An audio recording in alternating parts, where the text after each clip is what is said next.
Our section 9.6 is on logarithmic scales.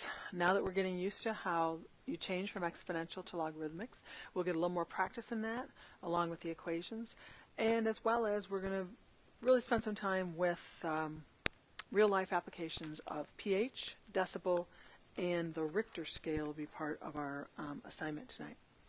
So going ahead, you have to know that logarithmic scales work a little differently, and so these are the three real-life logarithmic scales that we spent some time on.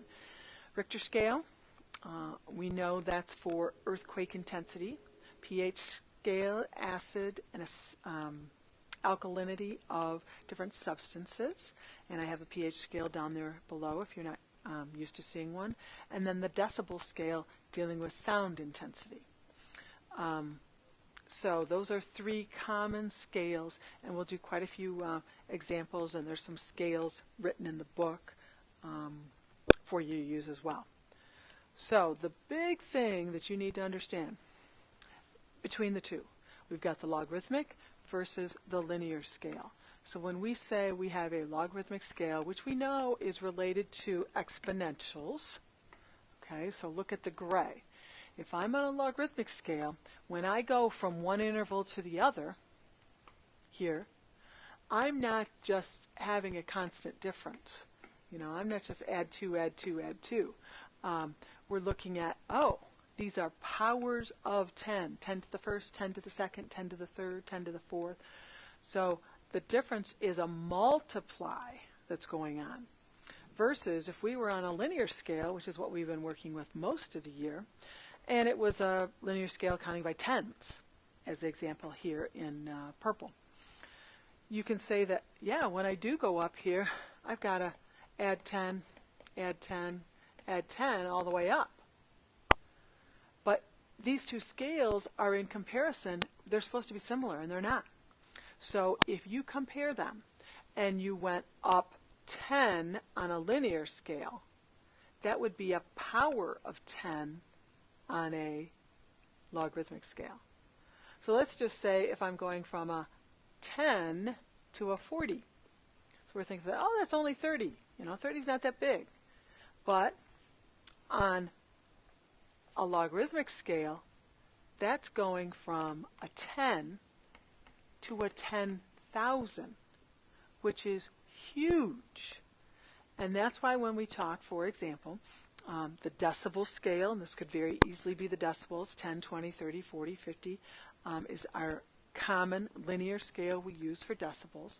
But if I say I have a sound intensity at one level, then that means if I had something that was in 10 decibels compared to 40, the two comparisons I just did, that would be a 10,000 times difference, 10 to the fourth, 10,000 times difference in those sounds. That is huge, you know, debilitating on some people's ears, eardrum, etc. So even though it only looks like it went up by 40 decibels, when you do the conversion with the logarithmic exponential part of it, it goes up much greater. It goes up exponentially, powers of 10 versus add 10, add 10. So that's the biggest difference in your scales. Now here's a couple formulas from the book, and then we'll be going to the book shortly. Sound intensity, which is your decibels, is measured in watts per meter squared. You can hear anywhere between the range of 10 to the second to 10 to the 12th, which is a very large interval. We increase the number of decibels each time we say 10, 20. It multiplies the intensity by 10 to that number you're multiplying by. If you need a conversion for decibels, it would be this d equals 10 times log of n divided by 10 to the negative 12th. Richter scale, which is for earthquake intensity, the energy produced by them is multiplied by 10 to the n. So if we know we had a 3.8 earthquake on the Richter scale, then that would be, the energy would be 10 to the 3.8 power. 10 times that. So 3.8 on a Richter scale, some people say, oh, that's not much. But remember, for every power of 10. So that's 10 to the third, 1,000 times more intense than just not having an earthquake.